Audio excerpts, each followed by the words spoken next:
Hey, Ryu, have you heard of Fujiwara no Sumitomo? He was a noble, but ended up doing pirate-like things, right? Oh, you know your stuff, Sora. Yep, Fujiwara no Sumitomo was born into a noble family during the Heian period, but he actually became the leader of pirates.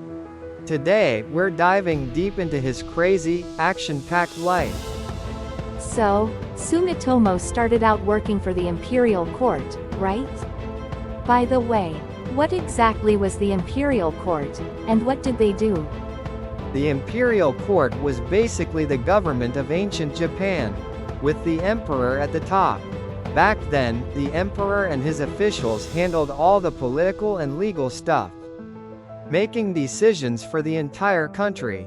They even sent officials to the provinces to keep things under control. Oh, I see. So Sumitomo was one of those local officials in the beginning. But how did he end up becoming a pirate leader? Did he just suddenly decide to call himself Captain Sumitomo one day? Haha, not quite. At first, he was doing his job just fine. But after struggling with his career, he spent a lot of time stuck in the provinces. Meanwhile, piracy was on the rise in the Seto Inland Sea, making sea trade dangerous. Wait, there were more and more pirates? Sounds like the start of the Great Pirate Era. Exactly. The Seto Inland Sea was a crucial route for trade between the Kansai region and Kyushu. So tons of ships passed through there, but with fewer jobs transporting taxes and stuff. A lot of people who lost their livelihoods turned to piracy. Ah, so the number of people attacking ships was going up. But how did Sumitomo get involved with these pirates? In 936, the imperial court sent Sumitomo to the Seto Inland Sea, with orders to crack down on the pirates. But instead of fighting them, he actually negotiated with the pirates and got them to surrender without a battle. Wow, he convinced 2,500 pirates to surrender just by talking to them? Now, I'm even more curious how a guy like that became a pirate himself. Right, Sumitomo gained the pirates' trust with that negotiation, and even earned some praise from the court for his efforts. But this is where things take a wild turn. But why did Sumitomo rebel against the court if things were going well for him? Well, despite his achievements, he was stuck in his career, and grew frustrated with the court. Eventually, he turned his back on the government and became the leader of the pirates. He commanded a fleet of over 1,000 ships, using the Seto Inland Sea as his base to launch a massive rebellion. Over 1,000 ships? That's straight up pirate king status. Totally. And at the same time, in the Kanto region, another rebellion known as Taira no Masakado's revolt was happening. Masakado even declared himself the new emperor and rebelled against the court.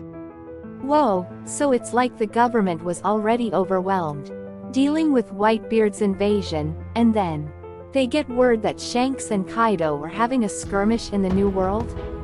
Exactly like that, with two massive rebellions happening at the same time. The court was in total panic mode, scrambling like, what do we do? What do we do? This whole situation is known as the Johei Tengyo Rebellion, one of the biggest crises of the Heian period. So how did the court finally deal with this huge mess? At first, they tried to negotiate with Sumitomo again, asking him to surrender.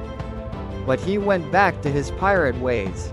In 941, the court had enough and sent a military force to take him down. Oh no, the final showdown. So what happened to Sumitomo? Sadly, Sumitomo was defeated, captured, and eventually executed. But even after his death, people in the Seto Inland Sea believed he was still alive. Wait, does that mean Sumitomo was actually popular with the people of the Seto Inland Sea? Yep, you got it. Sumitomo wasn't just seen as a rebel, he was considered a hero who stood up against the government's unfair power.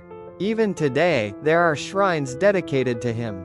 and his rebellious spirit is still remembered in those regions. Fujiwara no Sumitomo wasn't just any pirate. He was a legendary figure who defied the system. History really is fascinating. Right? The fact that someone like Sumitomo existed back in the Heian period is pretty exciting. Everyone, make sure to remember the story of Fujiwara no Sumitomo. Alright, that's all for today. See you in the next video. Catch you later. And if you enjoyed this video, don't forget to subscribe and give us a like.